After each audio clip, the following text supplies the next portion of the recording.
भारतीय सेनाओं को विश्व की बेहतरीन सेना बनाने के लिए उस दृष्टि से आज कैबिनेट कमेटी ऑन सिक्योरिटी ने भी एक ऐतिहासिक फैसला किया है। आज का अग्निपथ नामक एक ट्रांसफॉर्मेटिव योजना हम ला रहे हैं, जो हमारी आर्म्ड फोर्सेस में ट्रांसफॉर्मेटिव चेंजेज लाकर उन्हें फुली मॉडर्न और वेल इक्विप्ड बनाएगी। अग्निपथ योजना में भारतीय नौजवानों को बतौर अग्निवीर आर्म्ड फोर्सेस में सेवा का अवसर प्रदान किया जाएगा और यह योजना देश की सुरक्षा को मजबूत करने व हमारे युवाओं को मिलिट्री सर्विस का अवसर देने के लिए लाई गई है। आप सब मेरी इस बात से जरूर सहमत होंगे कि संपूर्ण राष्ट्र, खास तौर पर हमारे नौजवान आर्म्ड फोर्सेस को सम्मान के नज़रिए से देखते हैं। अपने जीवन काल में कभी न कभी प्रत्येक बच्चा सेना की वर्दी धारण करने की वह तमन्ना रखता है। अग्निपथ योजना के अंतर्गत यह प्रयास किया जा रहा है कि इंडियन आर्म्ड फोर्सेस का प्रोफाइल पूरी तरह से यूथफुल हो। यूथफुल प्रोफाइल से यह फायदा भी होगा कि उन्हें नई नई टेक्नोलॉजीज के लिए आसानी से ट्रेन किया जा सकेगा और उनकी हेल्थ और फिटनेस का लेवल भी काफ़ी बेहतर होगा।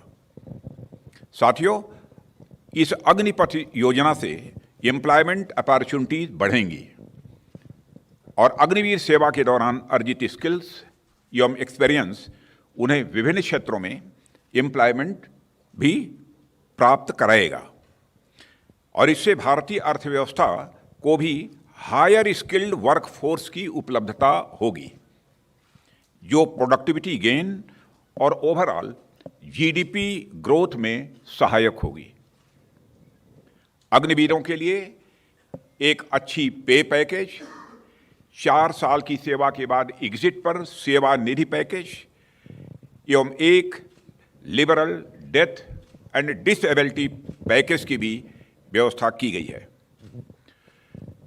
मित्रों, प्रिलिमिनरी रिमार्क हमारी तरफ से इस योजना के बारे में यही था। इसकी तो दोस्तों, सुना आपने, रक्षा मंत्री जी बहुत ही बड़ी बड़ी बातें करके एक प्रोजेक्ट का लॉन्च उन्होंने ऑफिशियली आज कर दिया है और उसके बाद प्रेस इन्फॉर्मेशन ब्यूरो के द्वारा ये लेटर भी पारित कर दिया गया आज ही 14 जून 2022 को। दोस्तों, अग्निपथ के नाम से आपको सुन ही लिया होगा, ये स्कीम है।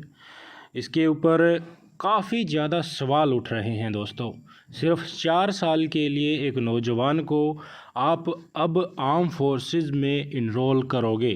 4 साल में आप ट्रेनिंग भी दोगे उनको और उनसे सेवा भी, देश सेवा भी आप उनसे करवाएंगे और 4 साल के बाद आप उनको रिलीज़ कर देंगे, छोड़ देंगे। दोस्तों, ये काफ़ी हद तक, काफ़ी मेजॉरिटी लोगों की राय के अनुसार देखें तो ये एक न्याय है। सीधे तौर पर अगर आप ये स्कीम चला रहे हैं तो इसे आम नागरिक के लिए कीजिए।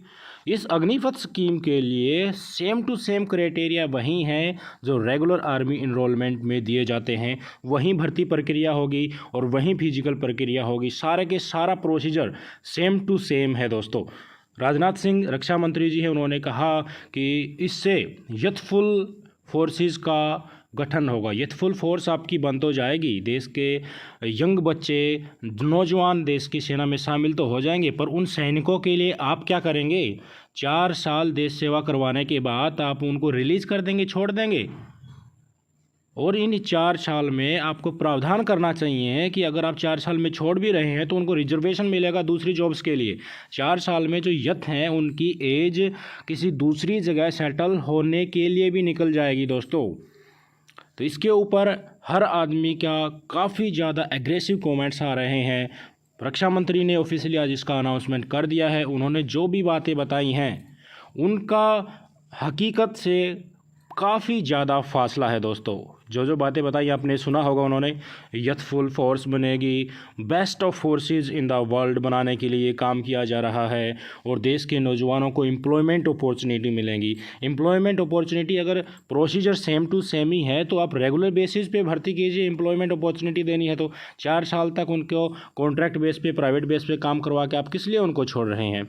काफ़ी ज़्यादा इस लेटर में भी दिया गया है कि पहले साल में कितना मिलेगा, दूसरे साल में कितना मिलेगा पैसा, तीसरे साल में कितना मिलेगा। आप देख लीजिए, मंथली 30,000, 33,000, 36,000, 500, 40,000 इन हैंड इतना आएगा, और कंट्रीब्यूशन खुद का इतना रहेगा उनमें से, और सरकार की तरफ से इतना डाला जाएगा। और सेना में रहते समय जो डिसेबिलिटी हो जाती है, डेथ हो जाती है, उस प्रकार के कोई भी प्रोसीजर अगर इसमें कुछ ऐसा होता है तो वो भी कुछ भी इस प्रकार का रेगुलर आर्मी में जो प्रिविलेजेस मिलते हैं वो इसमें नहीं किए गए हैं। तो ये सरकार हर महकमे को, हर डिपार्टमेंट को प्राइवेटाइजेशन की तरफ ले जा रही है।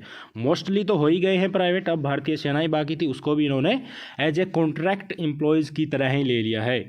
इस सरकार को पैसा चाहिए इलेक्शन में इन्वेस्ट करने के लिए। दोस्तों सीधी बात ये है, अगर इंडियन आर्मी से इनको इतना ज़्यादा लग रहा था कि पेंशन भी देनी पड़ रही है और रेगुलर फोर्सेस को सैलरी भी देनी पड़ रही है, तो उसको कम करने के लिए, अपने कैंपेन के लिए, अपनी पार्टी को हमेशा इलेक्शंस में जिताने के लिए पैसा चाहिए, और हर महकमे से इन्होंने ऐसा अपना ये क्राइटेरिया लेके चल रहे हैं कि हर महकमे से कुछ ना कुछ डायरेक्ट या इनडायरेक्ट वे में इनकम ज़रूर हो, ताकि सरकारी खजाने में पैसे डालकर उनका यूज़ किया जा सके। सीधी और पक्की बात यही है दोस्तों। इसके ऊपर आपका क्या कहना है? पूरी वीडियो भी अपने राजनाथ सिंह की सुनी, एक एक बात जो उन्होंने बताई है उस पर आप कमेंट कीजिएगा, क्योंकि मुझे मेरे व्यक्तिगत राय में मैं देखूं तो उनका प्रैक्टिकल सिचुएशन से उन्होंने जो जो बात बोली हैं वो कहीं भी फिट नहीं बैठती हैं। आपकी क्या राय है? किस प्रकार से कॉन्ट्रैक्चुअल बेसिस पे सैनिकों को भर्ती किया जाएगा और 4 साल के बाद उन्हें छोड़ दिया जाएगा? ये कहाँ तक का न्याय है दोस्तों? कमेंट करके ज़रूर बताइएगा। जय हिंद, वंदे मातरम।